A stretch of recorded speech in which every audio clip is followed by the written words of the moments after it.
자, 일단 종합소득세 이건 뭘 얘기하는 겁니까?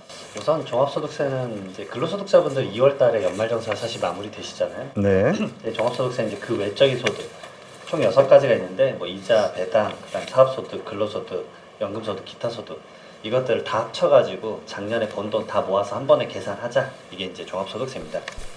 그래서 5월달에 이제 신고를 하시는 거고요.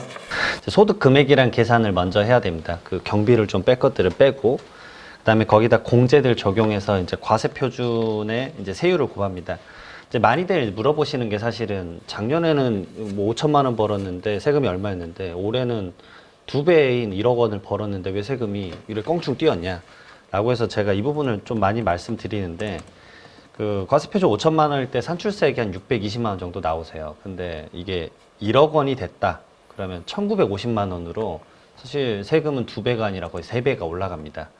이게 그럴 수밖에 없는 이유가 이제 세율 구간 자체가 누진세율이세요. 그래서 5천만 원까지는 15% 구간이었는데 이게 1억 원이 넘어가면 35% 구간이기 때문에 아, 이게 조금만 올라가도 결국은 내가 엄청난 세금이 나오는구나. 그러니까 작년에 내가 당연하게 재작년에 5천만 원 정도고 올해 1억 벌었으니까 2배 낸다 이런 간단한 산술로 이제 세금을 대비를 했다라고 한다면 이번 종합소득세 경험 한번 하고 나시고 나서부터는 아 이제 좀 제대로 준비해야 되겠구나 이런 고민들을 하셔야 됩니다. 그래서 소득공제나 세액공제 놓치고 있는 건 없는지 꼼꼼하게 좀 챙기셨으면 좋겠습니다. 네.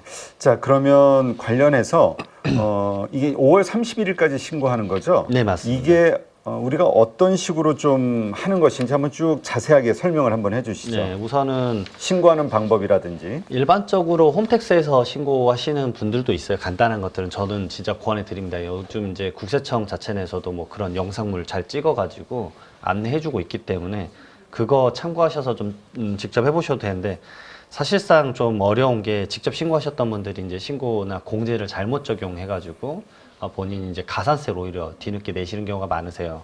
그래서 이것에 대해서 조금 말씀드리면 사실 그 연말정산 소득자이신 분들도 자기가 다른 소득 있으면 종합소득세 신고를 무조건 해야 된다는 걸 많이 모르시니까 이걸 첫 번째로 좀 말씀드리고 싶고 그 다음에 혹시나 이제 본인이 연말정산 때 뭐 공제나 이런 것들 누락했다 그러면은 이번에 종합소득세 때 오히려 환급이 나올 수도 있으니까 그런 공제들이 없는지 체크를 무조건 해보셔야 됩니다. 사실 세액 계산 구조보다 많은 분들이 놓치는 게 공제세요, 공제. 공제를 과도하게 적용하거나 아니면 덜 적용하거나 이런 경우가 많기 때문에 이런 부분들 꼭 챙겨서 특히나 이제 근로소득자분들 많이 놓치는 공제 중에 하나가 그 월세 세액 공제 같은 겁니다. 본인이 무주택자 상황에서 이제 근로소득에 따른 이제 그 월세를 좀 지급하고 있었다 그러면 그 부분에 대해서 세액 공제로 많이 빠져나가는데 이런 부분들 놓치시는 경우 있고요. 그 다음에 과다 공제로 오히려 세금을 많이 이제 줄인 것처럼 비춰지지만 오히려 잘못 계산해서 이제 가산세 추징받는 경우가 정말 많으세요. 특히나 이제 가장 많이 놓치는 게 부양가족입니다. 인적 공제 잘못 넣어가지고 이제 제가 많이 경험한 건 이제 형제분들이 부모님을 다 같이 갖다 쓴 겁니다. 그러니까 서로 공제하겠다고. 용돈 드릴 때는 좀 빠지고. 네. 그리고 이제 두 번째로 맞벌이 부부가 이제 자녀분들 모르고 이제 둘 다 넣어버리는 경우가 있으세요.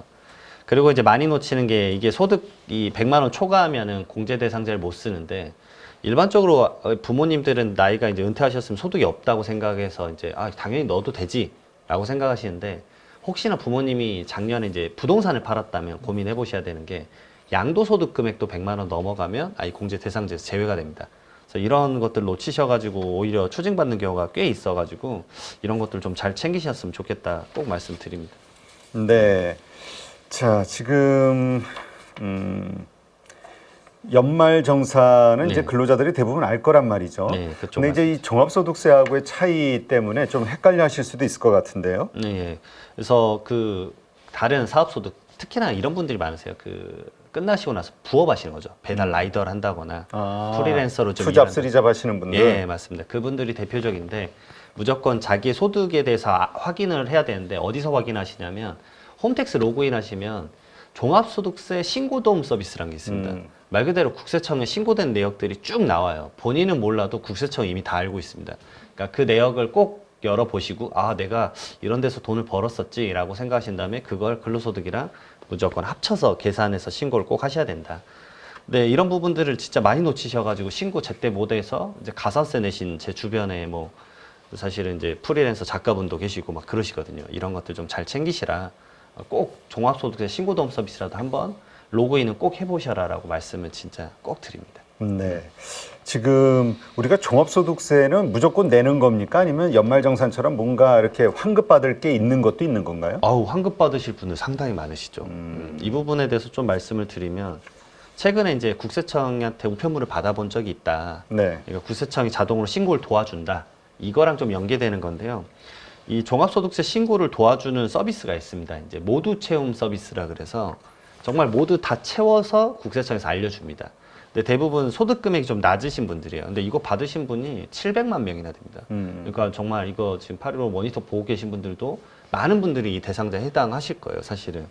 이게 단순 경비율이 적용되는 소규모 자영업자, 그 다음에 근로소득 이외에 다른 소득이 있는 직장인, 그 다음에 주택임대소득자, 뭐 연금생활소득자, 뭐 인적용역소득자 이런 분들이 이 대상자인데요. 이 단순 경비율 적용되는 그 수익 금액이 좀 정해져 있습니다. 뭐 예를 들어서 도소매업은 직전 연도, 작년에 예를 들어서 직전 연도라면 지금 23년도에 우리가 종합소득세 신고를 하고 있으니까 그 직전 연도 2022년도를 말하는 건데 도소매업은 6천만 원, 그 다음에 제조업 음식업은 3,600만 원, 그 다음에 우리가 흔히 알고 있는 부동산 임대업 정말 많거든요. 주택 네. 임대하시는 분들 거의 7, 80만 명 되는데 이분도 2,400만 원. 근데 여기서 인적용역 소득자, 우리가 흔히 알고 있는 배달 라이더, 대리운전 기사, 행사 도우미, 뭐 학원 강사 이런 분들은 3,600만 원 정도가 이제 벌었었다 그러면은 단순 경비율을 적용을 해줍니다. 이게 무슨 말이냐면 내가 23년도 2천만 원을 벌었는데 내가 그 사업을 함에 있어서 실질적으로 썼던 경비가 뭐 300만 원일 수도 있고 500만 원일 수도 있지 않습니까? 네네. 근데 이 업종은 되게 단순하게 이제 경비율을 적용을 하게 되면 한 60% 정도 돼.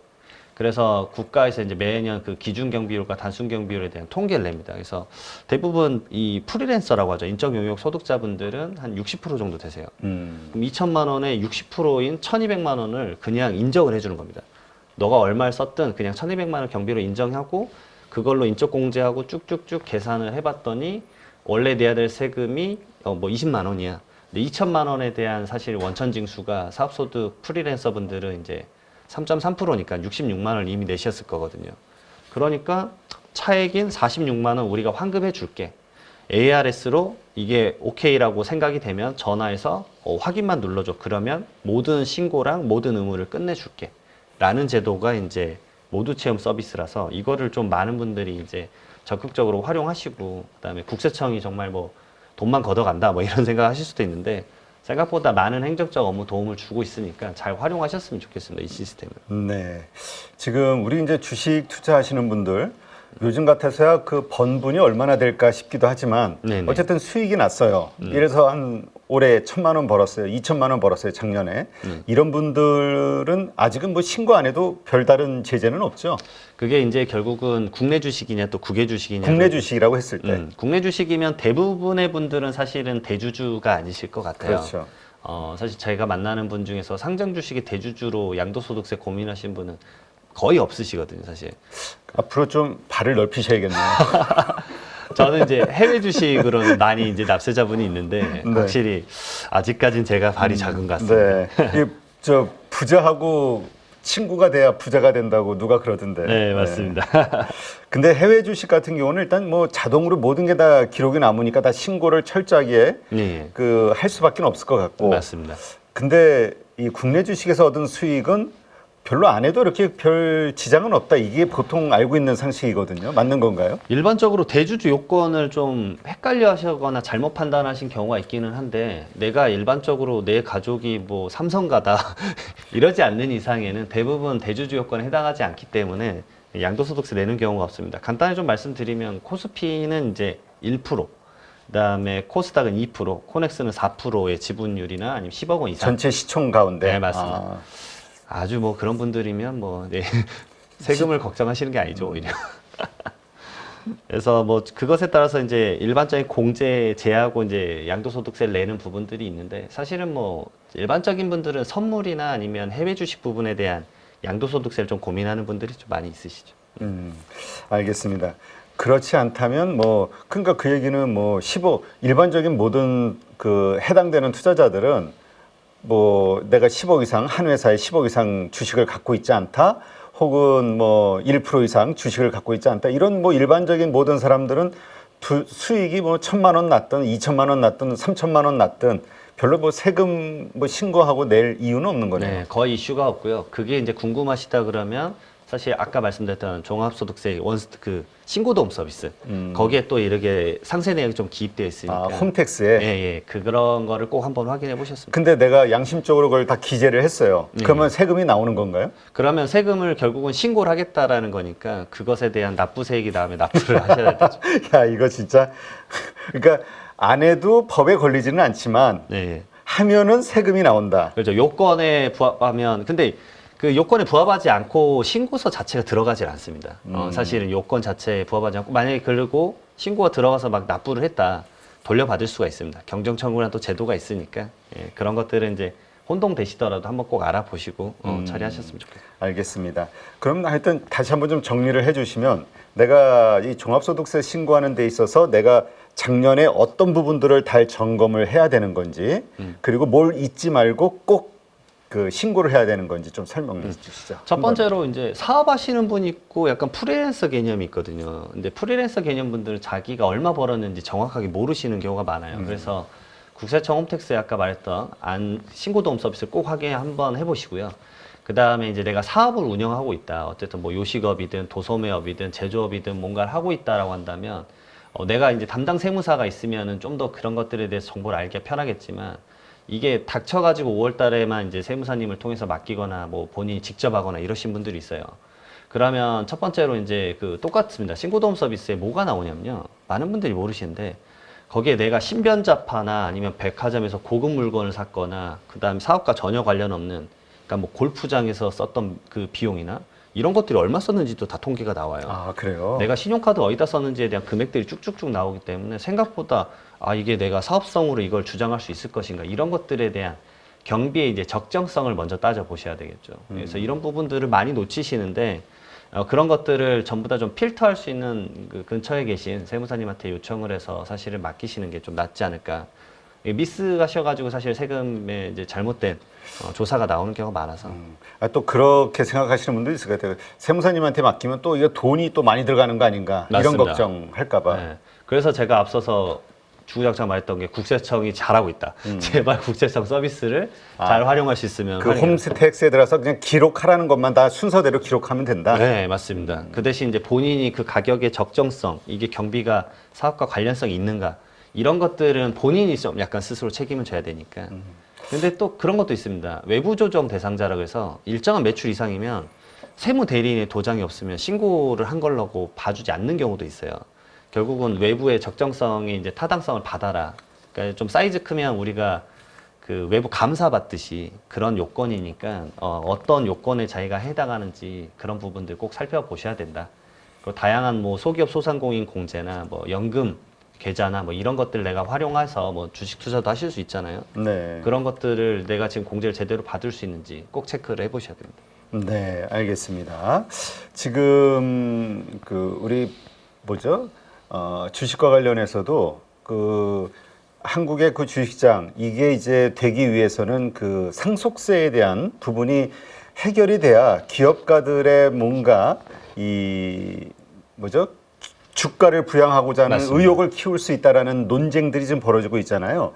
지금 상속세, 국내 상속세와 관련해서 어떤 상황이고 그런 상황에서도 우리가 최대한 상속세를 그 절감할 수 있는 방법이 있다면 어떤 것들이 있나요? 첫 번째로 OECD 최근 통계에서는 우리나라 총 조세 부담 비율에서 한국이 상속세나 증여세를 내는 비율이 2.42% 정도 됩니다. 그러니까 100에 1년에 세금을 낸다 그러면 2.42%인데 OECD 평균이 0.57입니다. 그러니까 한 5배 정도 차이 나거든요. 0.45배 정도 되니까 그것에 대해서 이제 직감적으로 말씀드리면 제가 이제 상속세를 주 업무로 많이 하고 있는데 요즘 간단합니다. 서울 경기권에 아파트 한 채만 있으면 그냥 상속세가 나옵니다. 그래서 부담이 엄청 커진 세금이고 사실상 말씀을 드리면 상속세율이 있습니다. 그 과세표준 1억 원부터 이제 10%에서 최대 50%까지 세율 구간이 있는데 그 구간이 24년간 이제 바뀌지 않았기 때문에 24년 전에 우리 흔히 말하는 음마아파트는 5억 정도였습니다. 그럼 그때도 일괄공제 5억 원 적용하면 상속세가 제로였는데 지금 그 음마아파트가 30억이니까 상속이 펼쳐지면 상속세가 거의 6, 7억씩 나와버리는 상황이죠. 몇 프로죠? 지금 상속세가? 최대 세율은 50%입니다. 50%. 근데 이제 아까 말씀해서 기업의 주식으로 이제 좀 더 연결해서 말씀을 드리면 사실 그 기업의 이세분들이나 기업의 그 오너분들의 만찬이나 조찬 강의를 제가 상당히 많이 가거든요. 근데 그 푸념을 똑같이 많이 하십니다. 중소기업진흥에서도 최근에 연구를 했었는데 60대 이상의 우리나라 중소기업이나 중견기업 오너분들이 거의 30, 40% 육박합니다. 결국은 기업이 그 오너와 같이 나이를 먹어가고 있다는 거죠. 근데 우리나라 장수기업 얘기하지만 장수기업에 장기적으로 연장시키려면 그런 가업 승계 부분이 좀 깔끔히 좀 정리가 돼야 안정성 있게 가져갈 건데 이게 불안감을 계속 유발한다라는 거죠. 그러니까 어떤 기업가 오너분은 그 얘기도 하셨어요. 그냥 나 이거 사모펀드에 팔아버리고 아, 나 이거 다 정리하고 싶어. 막 이런 얘기도 하시거든요. 근데 그런 얘기 들을 때마다 좀 씁쓸한 게 통계적으로도 나왔습니다. 10년 이상 사업을 운영했던 그 회사가 R&D 비용이나 직원의 근속 기간을 길게 가져가고 안정성 있게 가져간다는 통계도 나왔거든요. 근데 그 기업의 오너가 돌아가시는 순간 우리나라는 오너 중심이기 때문에 그렇죠. 그 사업체가 그냥 와르르 무너지는 경우를 사실 너무 많이 봅니다. 근데 이제 상속세 같은 경우는 이게 주가 가치가 올라가고 이 시점에서 돌아가시면 가장 높은 상승세점에서 주식 가치를 비상장 주식을 가치해서 계산을 해야 돼서 세금을 내야 되는데 문제는 유동성은 없고 그것에 따라서 상속세 아주 고액을 내는데 그 다음에 돌아가시고 나서는 오너 리스크가 아주 크게 발생해서 또 빠지고. 매출은 쭉 빠지죠. 근데 그건 반영 안 되면서 상속세 많이 내야 되니까 그것에 대한 부담이 사실 엄청 크게 느껴집니다. 근데 우리 보통 물납이라는 거 있잖아요. 주식으로 세금 납부하는 거. 맞습니다. 이게 무슨 기준이 있나요? 무조건 내가 그냥 주식 유산 받은 거 가운데 나 그냥 주식으로 물납할래. 내가 원하면 그냥 낼 수 있는 것인지 아니면 이게 뭐 국세청에서도 기준이 있는 것 같더라고요. 맞습니다. 기준이 있습니다. 이게 부동산하고 유가증권이 전체 상속재산에서 2분의 1 이상이어야 됩니다. 말 그대로 유동성이 있으면 너 그걸로 세금 내야지 이거 물건으로 왜 내? 내가 재산 그러니까 네, 현금이 비상속인 있다면 기준, 예. 상속인 기준으로. 맞습니다. 비상속인 기준입니다. 비상속인. 예. 그러니까 내가 물려받은 돌아가신 거 예. 기준으로 내가 현금이 있다. 맞습니다. 물려받은 상속재산에서 현금이 있다? 그러면은 넌 안 돼. 현금이 없다. 그냥 전부 주식이다. 그러면 주식으로 내고. 예, 가능합니다. 하지만 하나 더 있습니다. 이 재산이 처분과 관리가 가능해야 됩니다. 그걸 평가를 합니다. 크게 어려운 거죠. 아주 어렵습니다. 왜냐하면 오너 리스크로 주식 가치는 곤두박질 쳤으니까 이 가액으로는 우리가 세금은 걷지만 물납 받아주는 건 고민을 좀 해야 될 수도 있겠다. 그런 다양한 대법원 판례도 많습니다. 그렇죠. 그러니까 다들 고민하는 게 그 창업 1세대들 중소기업 대표들 보면은 창업가들 보면은 고민을 항상 이것 때문에 하더라고요. 이게 물려주자니 자식들이 원하지는 않아. 맞습니다. 그다음에 이거 누가 끌고 갈 것이냐 답이 안 보여. 맞습니다. 그러니까 그냥 매각하고자 맞습니다. 자기 생전에 매각하는 게 오히려 세금 전략도 되고. 맞습니다. 그러니까 이게 기업가가 막 계속 그 회사를 끝까지 성장시키기 위한 어떤 기업가 정신, 의욕 이게 사그라지는 경우들이 엄청 상당히 많습니다. 있더라고요. 정말 엄청 많고요. 그 다음에 그 비상장 주식의 가치 평가를 해보면 정말 모든 언어분들이 놀랍니다. 아니 우리 회사가 한 주당 40만 원이라고 막 이러면서 정말 까무라지게 놀라시거든요. 그러니까 말 그대로 잘 운영한 건데 주식 가치는 엄청 높아져 있는데 이거를 자녀에게 넘겨주는 그 단계가 너무 말 그대로 거래 비용이 크니까 거기서 의욕이 딱 떨어지는 겁니다. 이렇게 할 거면 회사 운영하는 게 맞냐 이런 얘기도 나오고 그래서 최근에는 가업 상속공제라는 제도보다는 가업 증여 과세특례라는 게 있습니다. 말 그대로 살아생전에 좀 자녀에게 미리미리 물려주자. 그러면은 아주 큰 액수인 몇백억 원까지도 증여세를 안 내게 하는 제도가 있습니다.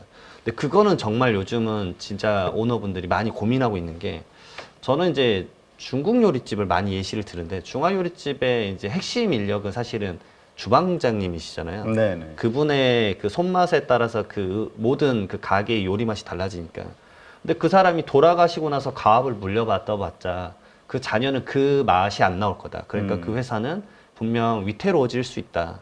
그래서 가업 증여 공제를 많이 권하는 게 살아생전에 아버지 옆에서 웍질도 좀 배우고 그 다음에 아버지의 주 단골분들과 대화도 나누고 거래처들과도 대화도 나누고 회사 운영할 때 있어서 그 주방만 중요한 게 아니라 결국 수익을 내야 되니까 장부도 어떻게 봐야 될지 배우는 거고 그러게 옆에서 차곡차곡 배우면서 가업을 승계를 하게끔 하자. 그래서 그런 것들에 대해서 이제 정부 측에서도 사실은 많은 제재를 좀씩 풀어주고 있습니다. 사후 관리도 기간이 사실 많이 줄어들었어요. 많이 줄어들어가지고 좀 좋고 가장 핵심적으로 최근에 바뀐 게 뭐냐면 이 제조업이면 딱 그 중분류의 제조업만 했었어야 됐습니다. 그러니까 자녀는 그 사업을 하고 싶지 않거든요. 그렇죠. 그러니까 어떤 이제 유명한 구두 약을 파는 회사인데 그 회사의 자녀가 승계받고 나서는 그 약을 상표를 건 막 음료수를 파는 거죠. 그러니까 말 그대로 다른 사업을 하고 싶은데도 못 하게끔 막아두니까 그걸 승계받을 이유가 없는 거예요. 아버지는 볼트너트 만들고 있는데 나는 4차 산업을 하고 싶은데 이것들에 대한 스위치를 좀 풀어줬습니다, 최근에. 아, 최근에. 네, 그래서 대분류로 좀 풀어줘서 많은 분들이 이것에 대해서 이제 다양한 방식을 좀 고민해보고 있습니다. 대분류가 아니라 그냥 다 풀어줘야 되는 거 아닌가 싶은데. 거의 그 정도 사실은 생각이 듭니다. 왜냐하면 내가 아니 기업이라는 건 계속 생존을 위해서 계속 변화할 수밖에 없고 그렇죠. 맞습니다. 그러다 보면 지금 잘 될 수 있는 거, 이거 어려워질 게 뻔히 보이는 것을 정리하고 새로운 사업을 할 수 있는 여유가 있고 그 다음에 또 자유로움이 있어야 이게 막 성장이 되지. 맞습니다. 아, 우리는 너무 좀 규제가 강한 것 같아요. 왜냐하면 그 2세대 분들의 고민은 또 그런 거거든요. 왜냐하면 정부의 국책 사업으로 지원해주는 사업의 군들은 대부분 새로운 신사업에 많이 지원을 해주지 않습니까? 뭐 4차 산업인 AI나 뭐 메타버스나 이런 거에 지원을 해주는데 우리는 주구장창 제조업만 있는데 내가 넘겨받아서 그 사업을 하지 못한다라는 건 한편으로는 큰 제재일 수 있기 때문에 이런 것들에 대한 부분도 좀 보완되면 좀 좋지 않을까 그런 생각을 좀 합니다, 항상. 네, 알겠습니다. 자, 그러면 이 세금과 관련해서 조금 더 뭐라 그럴까요? 그 우리가 일상생활에서 좀 절세할 수 있는 방법 아니면은 부분 어떤 것들이 있을까요? 아무래도 815 모니터고 이제 주식 하시는 분들이 많으시니까 주식 관련된 자금 운용 방식에 대해서 좀 말씀을 좀 드리고 싶어요. 왜냐면은 제 고객분들도 이런 시기 좀 있으시거든요. 근데 자녀가 이제 주식을 좀 잘한다 이런 좋은 방송 많이 보고 이제 주식을 하는데 말 그대로 자금, 밑자금이 없으니까 뭔가 스타트를 못 한다. 그런데 이제 그래서 이제 아버지가 본인이 갖고 있던 부동산을 팔고 그 자금을 턱하니 주시는 경우가 있어요. 근데 그냥 턱하니 줘버리면 이게 어떻게 되느냐. 증여가 될 수밖에 없습니다. 그러니까 생활 속 증여가 펼쳐지는 거죠. 근데 이런 부분들에 있어서 뭐 그러면 가족 간에 뭐 차용증을 써야 되느냐 이러는데 차용증은 요즘 점점 당연한 것처럼 받아들여지고 있는 현실입니다. 왜냐하면 이제 가장 대표적인 게 2017년 파리 대책 이후로 부동산 취득할 때 취득자금 소명을 잘못하게 되면 바로 세무조사가 많이 나왔었거든요. 그러니까 결국은 우리나라에서는 부동산이나 주식같이 하나의 자산 형태를 취득할 때 있어서 그 취득자금이 어디서 났었는지에 대한 그 문의가 항상 꼬리표로 달고 가기 때문에 그런 부분들을 좀 조심하셔서 증여세 그 위험을 회피하고자 한다면 당연히 차용증은 제때 좀 써야 된다. 그래서 차용증에 대해서 좀 간단하게 좀 말씀을 드려보면 첫 번째로는 자녀가 변제 능력이 있어야 됩니다. 말 그대로 자녀가 갚을 수 있는 능력이 돼야 그 자녀한테 돈을 빌려준 게 합당하다고 보거든요.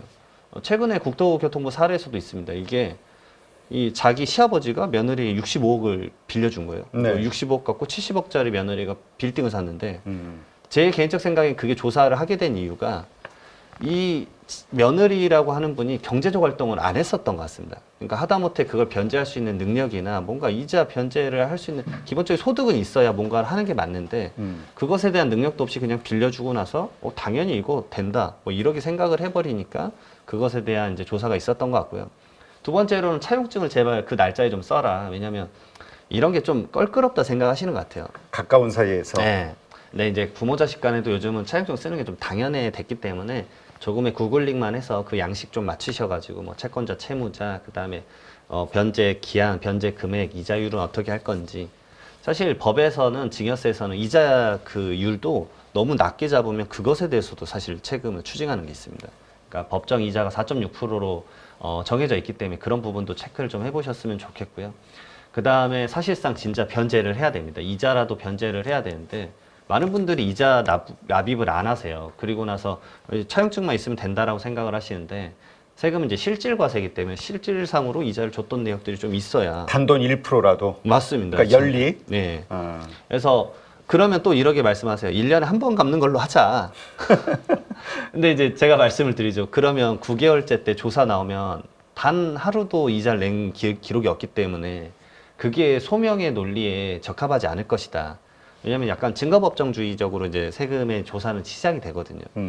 그 조사관님들도 사실 이걸 다 막 무조건 추징하겠다라는 시각으로 보지 않습니다. 그냥 이런 것들이 이제 컴퓨터적으로 다 이제 기록이 나와서 이게 그럼 빌리셨으면 빌린 내역을 좀 알려주십시오라고 하는 건데 거기서 이제 너무 막 당황하셔가지고 이자 내역은 없고 하니까 그러면 의견에 좀 힘을 잃기 마련이죠. 그래서 그런 것들도 좀 챙기셨으면 좋겠다라는 점 꼭 말씀드리고요. 사실 좀 더 엄격하게 하시는 분들은 자녀의 부동산에 근저당권도 겁니다. 그러게요. 아니 그런 경우도 있더라고. 그 뭡니까? 그 유학 간 자녀한테 예. 혹은 가족이 있어요. 뭐 기록이 뭐 이렇게 돈을 갖다가 그냥 보내준 거 가지고 나중에 그게 합쳐져 가지고 그게 증여로 막 인정이 돼 가지고 뭐 곤란을 겪는 경우도 있을 수 있다. 네, 맞습니다. 근데 이제 학비 같은 경우는 말 그대로 교육비 같은 경우는 이 증여세 비과세 대상이긴 한데 아. 그러게 추징되는 이유는 뭐냐면 그러게 학비도 받았는데 이분이 대학원을 다니셨던 거예요. 그래서 그 나라에서 소득 활동도 있으셨던 거죠. 아, 거기서 돈을 알바를 했구나. 네. 그러니까 피부양자의 생활비나 교육비는 비과세가 맞지만 아니 본인이 삶을 이룩할 정도의 능력이 있었었던 상황인데 용돈벌이밖에 안 된다 해도 그게 이제 경계선이 애매합니다. 아. 정말 애매합니다. 그 나라에서의 소득과 우리나라의 소득에서의 그거를 격차를 좀 받아줘야 되는 부분들도 어찌 보면 좀 있는데 가끔 그러게 이제 추징되는 케이스는 사실은 그 나라에서 꽤나 큰 소득을 좀 벌면서 이제 대학원을 다니셨던 거죠. 네, 그런 케이스가 좀 많이 있습니다. 사실 일반적으로 여러분들이 느끼기에 무조건 막 이래 추징한다 이런 건 아니다. 하여튼 이게 세무조사 받는 케이스들 저도 주변에 얘기를 들어보면은 그냥 받으면 일단 다 걸리는 거라고. 맞습니다. 추징당하는 거라고. 왜냐하면 이제까지 별 생각 없이 그 나쁜 의도가 아니라 그냥 이렇게 처리해 왔던 것들이 세무사의 그 법적 그 판단으로 봤을 때 이건 이거야. 이거에 따라서 그냥 싹싹 나뉘어지기 때문에 맞습니다. 추징은 된다. 네. 그래서 그냥 저 세무조사 나오면 그냥 좀 잘 좀 봐주세요. 약하게 좀 해주세요. 이게 최선이다. 이런 얘기 하시는 분도 있던데. 약간 일리가 있습니다. 근데 이제 거기서 이제 법리 판단을 좀 해서 무조건 추징받는 것보단 최대한 이제 방어를. 네. 차용증 성지에서 좀 더 말씀드리면 이제 이렇게 주식으로 자금을 이제 주식 사라고 자금 줬는데 안 걸릴 수도 있어요.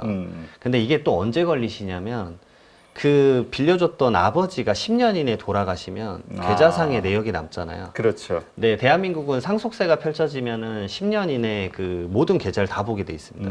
그게 이제 가장 상속세 핵심인데 왜냐하면 10년 내 증여한 내역을 전부 다 상속세 계산에 얹어서 계산하게 돼 있거든요. 야, 이거.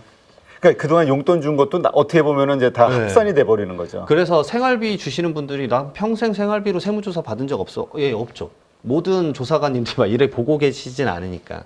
근데 문제는 10년 내에 돌아가시게 되면 그때는 그 계좌를 전부 다 확인하기 때문에 그때 맞네. 그때 아버지가 나 주식한다고 2억 빌려줬었는데 줬었는데 근데 그런 것들에 대한 뭐 이자 변제 내역도 없으면 이제 당황스러운 상황들이 막 펼쳐져요. 요새는 이제 AI니 뭐 자동 데이터베이스 이 시스템들이 돼 있어가지고 싹싹싹 금방 할 것 같아요. 금방 나옵니다. 네. 저 세무조사 당한 그 주변 사람 얘기 들어보니까 난 이미 왔을 때 딱 방문을 했을 때는 내 계좌, 와이프 계좌, 그 다음에 가족들 계좌 전부 가지고 이미 다 파악을 다 하고 파악한 상태에서 이제 어떤 얘기 하시는지 들어보겠다라는 생각이 한번 많습니다. 풀어봐 썰. 그리고 거기서 자리에서 그럼 이건 뭐야? 그러니까 할 말이 없지. 네.